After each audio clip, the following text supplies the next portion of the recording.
Hello everyone. पिछली class में हमने असंतप्त कार्बोनिल यौगिकों में यूवी विजिबल स्पेक्ट्रोस्कोपी का अध्ययन किया था। आज हम इस चैप्टर की यूवी विजिबल का अंतिम पार्ट हम पढ़ेंगे, application of UV visible spectroscopy. दृश्य पराबैंगनी स्पेक्ट्रोस्कोपी की उपयोगिता क्या क्या है, किस तरह इस स्पेक्ट्रोस्कोपी का उपयोग हम कर सकते हैं, इसके बारे में हम चर्चा करेंगे।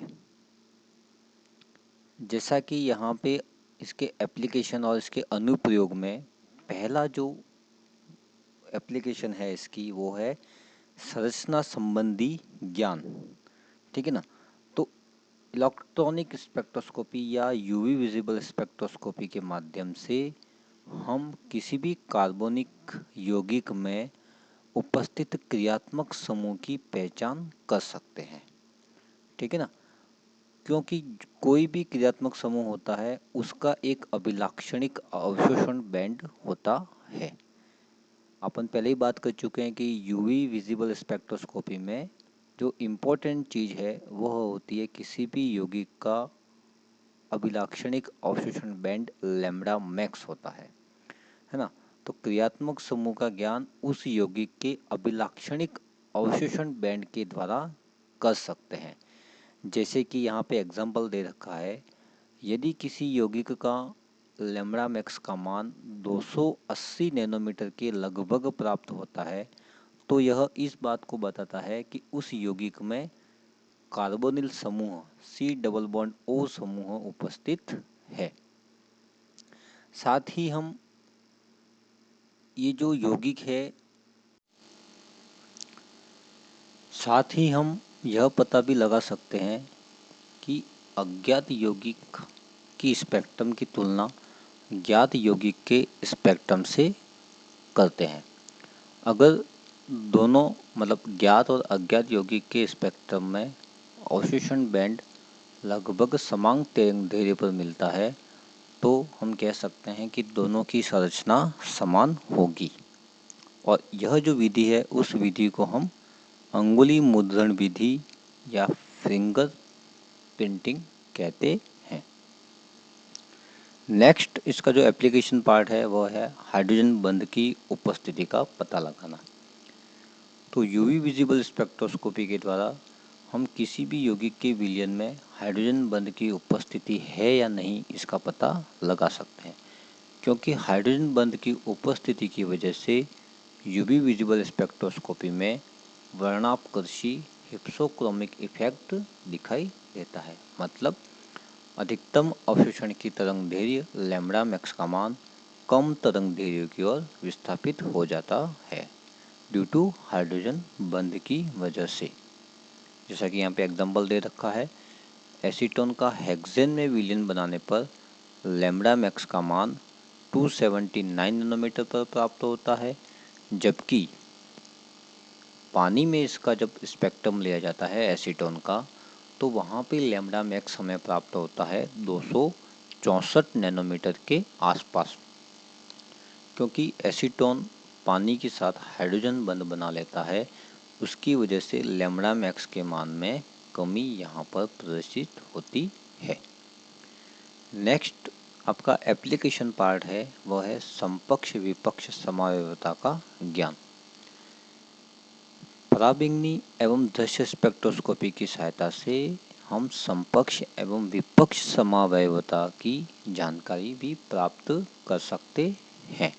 जैसा कि यहाँ पे एग्जाम्पल दे रखा है, स्टिल्बिन समपक्ष एवं विपक्ष समावयवता की समावयवी की संरचना सूत्र यहाँ लिखे हुए हैं। तो इस संरचना सूत्र में आप देख रहे हैं कि समपक्ष जो रूप है उस फेनिल समूह के हाइड्रोजन परमाणु में स्टेरिक हिंड्रेंस होने की वजह से दोनों फेनिल समूह एक तल में उपस्थित नहीं रह पाते हैं, जिसकी वजह से उनमें प्रभावी विस्थानीकरण नहीं हो पाता है और पाई टू पाई स्टार संक्रमण कम तरंगदैर्घ्य की ओर विस्थापित हो जाता है। अर्थात हिप्सोक्रोमिक इफेक्ट अपने को यहाँ पर दिखाई पड़ता है, जबकि विपक्ष समावयवी में दोनों फेनिल समूह अलग अलग दिशा में, विपरीत दिशा में उपस्थित होने की वजह से यहाँ पर किसी प्रकार का स्टेरिक हिंड्रेंस या त्रिविम प्रतिकर्षण दिखाई नहीं पड़ता है और पाई टू पाई स्टार संक्रमण अधिक तरंग दैर्ध्य की ओर विस्थापित हो जाता है। यहाँ पे दोनों के लैम्ब्डा मैक्स के मान आपको दे रखे हैं। विपक्ष स्टिल्बिन का 295 नैनोमीटर, जबकि समपक्ष स्टिल्बिन का 280 नैनोमीटर के आसपास प्राप्त होता है। अर्थात जिसके लैम्ब्डा मैक्स का मान ज़्यादा होगा वह विपक्ष रूप से संबंधित होगा। नेक्स्ट आपका एप्लीकेशन है मात्रात्मक विश्लेषण। तो हम यूवी विजिबल स्पेक्ट्रोस्कोपी के द्वारा किसी भी कार्बनिक यौगिक, अज्ञात कार्बनिक यौगिक की विलयन की सांद्रता ज्ञात कर सकते हैं। इसके लिए अनिवार्य शर्त यह है कि वह जो सांद्रता है वह सांद्रता बियर लैम्बर्ट नियम का पालन करती हो। तो इसके लिए क्या किया जाता है कि विलयन की अलग अलग सांद्रताओं पर ऑप्टिकल डेंसिटी ए स्पेक्ट्रोफोटोमीटर के द्वारा ज्ञात कर ली जाती है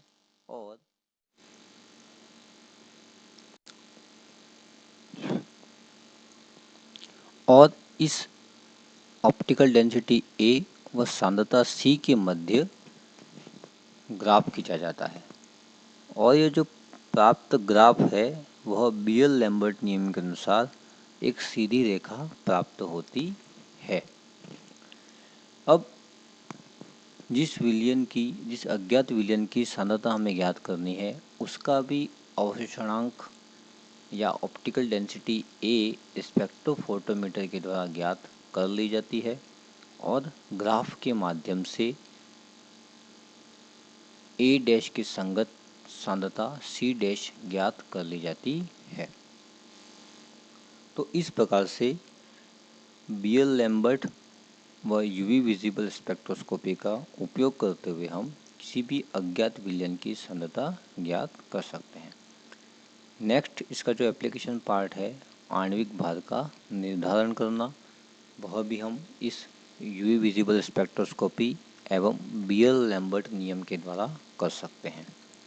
नेक्स्ट इसका जो इम्पोर्टेंस है शुद्धता का नियंत्रण।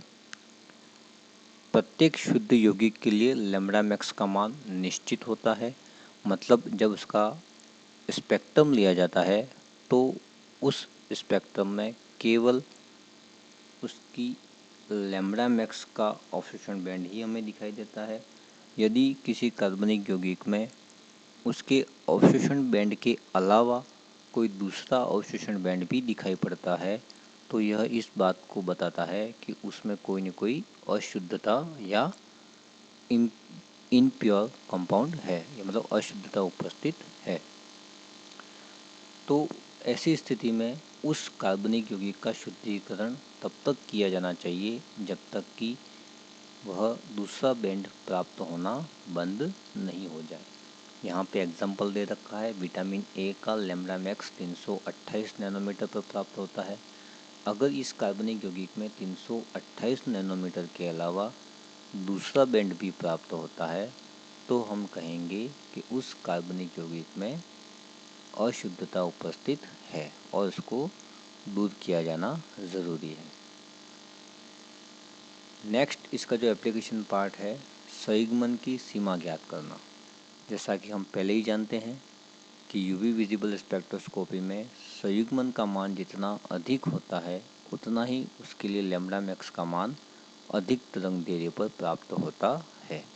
तो इस स्पेक्ट्रोस्कोपी के द्वारा हम संयुग्मन की सीमा भी ज्ञात कर सकते हैं, मतलब संयुग्मन ज़्यादा है या नहीं है इसका पता हम इस स्पेक्ट्रोस्कोपी के द्वारा लगा सकते हैं। नेक्स्ट इसकी इम्पोर्टेंस है, एप्लीकेशन पार्ट है, वो है मिश्रण विश्लेषण में, अम्ल क्षार साम्यावस्था के अध्ययन में, चलावयवी साम्यावस्था के अध्ययन में भी हम इसका उपयोग कर सकते हैं।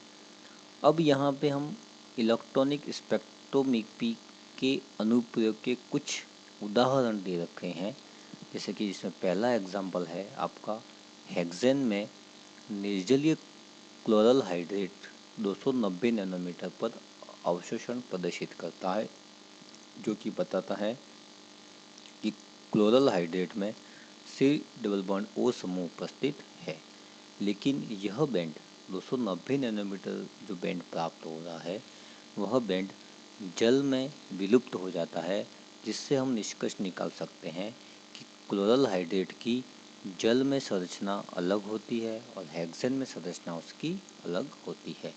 जैसा कि यहाँ आप डायग्राम इस इमेज में, इस स्क्रीन में आप देख रहे हैं कि पहली संरचना है वह जल में उपस्थित है क्लोरल हाइड्रेट की, जिसमें CHO समूह नहीं है, जबकि दूसरी वाली जो संरचना है उसमें CHO समूह उपस्थित है और वह हेक्सेन में इसकी संरचना अलग होती है और पानी में इसकी संरचना अलग होती है। दूसरा आपका एग्जाम्पल दे रखा है, दो समावयवियों में आप यूवी विजिबल स्पेक्ट्रोस्कोपी के द्वारा अध्ययन कर सकते हैं। जैसा कि मेसिटिल ऑक्साइड की दो संरचनाएं यहाँ लिखी हुई है, सेकंड एवं थर्ड, जिसमें सेकंड संरचना में C डबल बॉन्ड O समूह व द्विबंध के मध्य संयुग्मन उपस्थित है। C डबल बॉन्ड C व C डबल बॉन्ड O के मध्य संयुग्मन उपस्थित है, जबकि थर्ड संरचना में C डबल बॉन्ड O व C डबल बॉन्ड C के मध्य संयुग्मन उपस्थित नहीं है।